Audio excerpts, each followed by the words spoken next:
The deep sea is vast, dark, and nearly freezing cold. And it is also full of giants. As we begin to descend the ocean depths, we first pass through the epipelagic zone. Here is where almost all ocean life exists, thanks to the sun's penetrating energy. Here, animals are colorful and abundant. Next, we reach the mesopelagic zone, also known as the ocean twilight zone. Here, light becomes very dim, and photosynthesis becomes impossible. Below 1,000 meters, all sunlight disappears, and we enter into the midnight zone, or the bathypelagic zone. The only light that can be seen down here is the glowing bioluminescence from the skin of squids or the lures of anglerfish. The pressure here is immense, the temperatures shockingly low, but the ocean goes deeper still. The abyssopelagic zone reaches depths of up to 6,000 meters, with pressure 600 times that of our terrestrial world.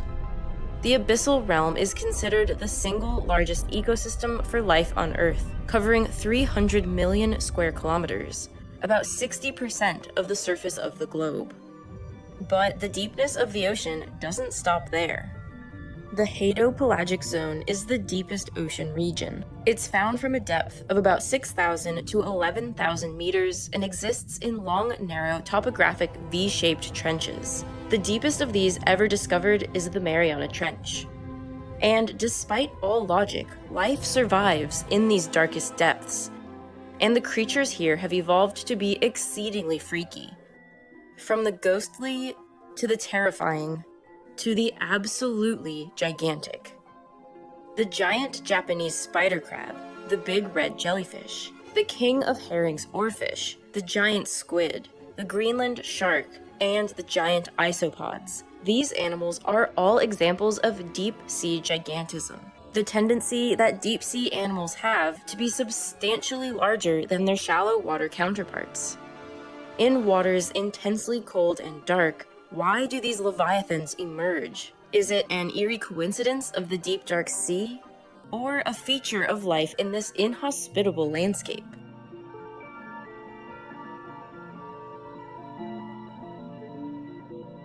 Below 400 meters, food becomes quite scarce in the ocean. As sunlight tapers off, photosynthetic algae and plankton disappear too. And without this crucial part of the food chain, life gets markedly harder for deep-sea animals. Instead, most of them have to rely on detritus that rains down from shallower waters, a phenomenon called marine snow. Marine snow is mainly composed of dead plankton, fecal pellets, and bits of rotting corpses that fall to the seafloor as fine particles. Some animals rely directly and completely on marine snow. The vampire squid, for example, has special adaptations to help them better catch and eat the falling particles. Two long filaments extend from their bodies to capture any that drifts past them in their habitat 900 meters deep.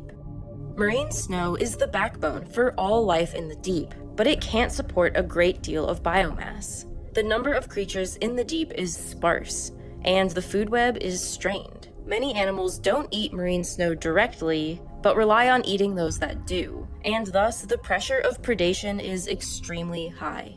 Any small fish, crustacean, or cephalopod has a big target on its back from any larger predator. And for this reason, it became evolutionarily advantageous for animals to get rid of this target on their back, to transition from being a prey animal into a top predator.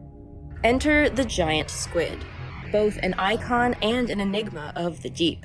By the turn of the 21st century, the giant squid remained one of the few extant megafauna to have never been photographed alive. What we know about the giant squid largely comes from specimens that have washed ashore. It wasn't until 2004 that the first photographs of a live giant squid in its natural habitat were taken in the twilight zone, at a depth of about 1,000 meters. And while we may not know much about these mysterious creatures, we do know that they are huge. The largest individual ever found was 13 meters long as a school bus, and weighing 275 kilograms. Compared to the majority of squid, which are no more than 60 centimeters long, these giants are truly exceptional. Scientists believe that by having such a tremendous size, they're left with few predators, and allows them to comfortably prey on deep-sea fish and other squid species, which they grab with their two extremely long tentacles. But as impressive as the giant squid is, it is not the largest of the deep-sea squids. The colossal squid, sometimes called the Antarctic squid, is the largest invertebrate in the world. They're shorter in length than the giant squid at only 10 meters, but can weigh between 500 and 700 kilograms, lurking in depths over 2,000 meters. It's easy to imagine such a massive creature as an aggressive top predator, darting through the water, snatching prey and dominating its adversaries, ripping sailboats apart, etc.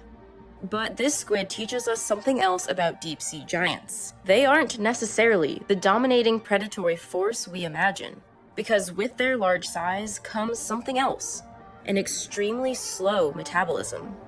The colossal squid takes something called Kleber's Law to the next level.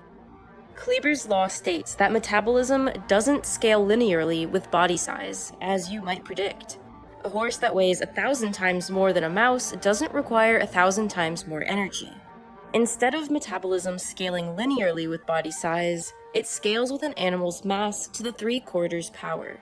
This applies to all life on Earth, from blue whales right down to individual cells. It's largely a consequence of the physics and geometry of animal circulatory systems, an animal's surface area to volume ratio, and the fractal nature of blood vessels. And all this means that the larger an animal is, the more efficient it is. And the colossal squid seems to be exceedingly efficient. One study estimated the metabolic rate of the colossal squid to be so low that they only burn 45 calories per day and only require 0.03 kilograms of food per day. A single adult toothfish would be enough food for a 500-kilogram colossal squid for approximately 200 days. Their energy requirements are 300-fold to 600-fold lower than other similarly sized top predators of the Southern Ocean. This indicates that the colossal squid has a particularly slow pace of life. It doesn't chase down its prey in epic battles like we might imagine. Instead, it sits and waits for prey to unwittingly approach, then uses the hooks on its arms and tentacles to ensnare it. This opportunistic lifestyle also makes sense, because in water so deep, visual predation would be nearly impossible due to extremely limited visibility. The colossal squid does have the largest eyes of any animal in the world, up to 30 centimeters wide, but scientists believe these eyes are not for catching prey, but for detecting and avoiding predators. Not many creatures could hunt a squid so large, but a select few can, most notably sperm whales. Food scarcity and predator avoidance are some of the major pressures for deep-sea animals to grow so large and have such slow metabolisms. But they are not the only pressures. The deep, cold water itself forces such gigantism to occur. Bergmann's rule states that animals found in cold environments will be larger than those found in warm environments. This rule, however, has historically only been found to be definitively true for endotherms, the warm-blooded animals like birds and mammals. Does this trend also apply to ectotherms, the squids, crabs, and isopods that inhabit the deep? It's a surprisingly controversial area of science, but it's clear that certain species of ectotherm are indeed larger at colder temperatures. This can certainly be seen in the polar regions of the Earth, where marine sponges, worms, and even single-celled organisms get huge. And where the water's deep and polar, there's one of the strangest giants of them all. The Greenland shark is the largest fish in the Arctic Ocean, and one of the largest sharks on Earth, 7 meters long and weighing as much as 1,400 kilograms. It lives at depths over 2,000 meters, where the water temperature is between -2 and 7 degrees Celsius. It's the only shark that can withstand the cold waters of the Arctic year-round. And this extremely cold environment has caused the shark to not just be huge, but ancient. Greenland sharks are the longest living vertebrates in the world, so old that there are likely individuals swimming in the sea that were alive before Christopher Columbus voyaged to the Americas, before Michelangelo painted the Sistine Chapel, while the Aztec and Incan empires were still thriving. Scientists estimate their average lifespan to be at least 272 years, with some individuals living perhaps well over 500 years. Inside the shark's eyes, there are proteins that form before birth, that are then covered by many layers of the lens of the eye. These proteins do not degrade with age, so by carbon dating them, scientists can roughly determine the age of the shark. One 5-meter female was assessed to be between 272 and 512 years old. These sharks don't even reach reproductive age until around 150 years old. Their astoundingly long life can be attributed to their exceedingly low metabolism, much like the colossal squid. And just like the colossal squid, they are extremely slow and opportunistic feeders. They eat some fish and squid and scavenge any carcass they can find. Their stomach contents have even included polar bears, horses, and reindeer. Just like the giant squids, they too would struggle to spot and chase prey in the pitch-black waters. But even if the water wasn't so dark, the sharks still couldn't see, because a particular crustacean constantly latches onto their eyeballs, damaging them to the point of total blindness. The thought of drifting along in -2-degree pitch-black water for 500 years with crustaceans attached to your eyeballs gives me heebie-jeebies of the highest order. The animals we've discussed so far are certainly strange, incredible, and even creepy. But we've only gone as deep as the meso and bathypelagic zones, 200 to 4,000 meters down. The ocean goes deeper still, and reveals one of the most extreme cases of deep-sea gigantism ever discovered.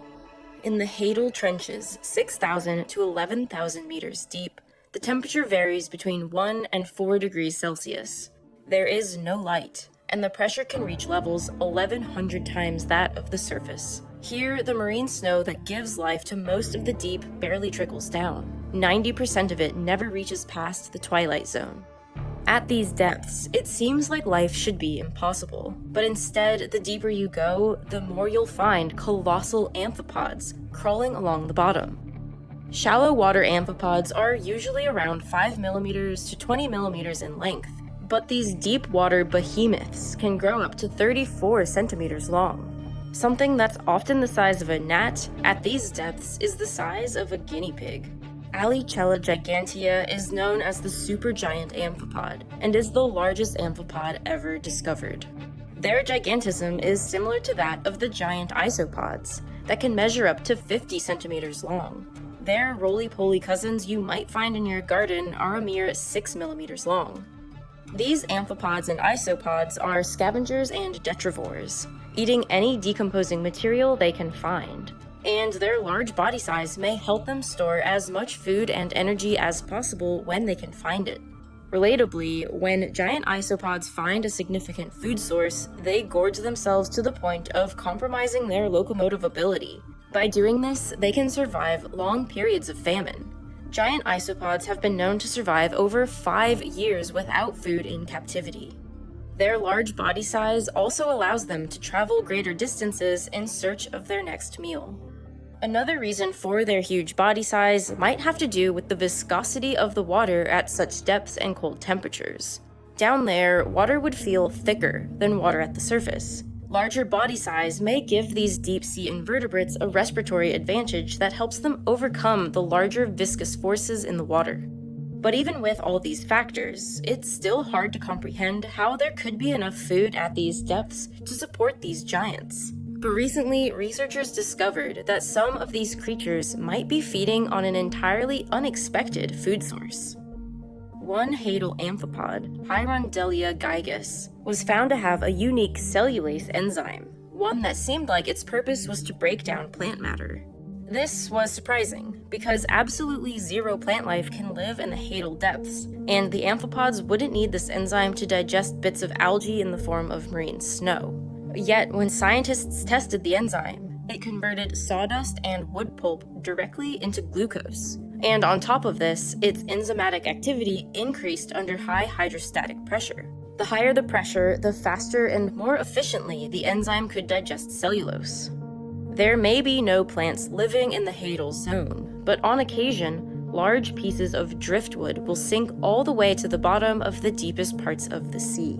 And being able to convert this wood directly into energy is of high survival value for an animal that doesn't have many options. While we don't know much about the deep sea, we do know that it's a very delicate ecosystem. Many of these animals already live on a knife edge of survival, and any change to their environment could mean the end for these giants.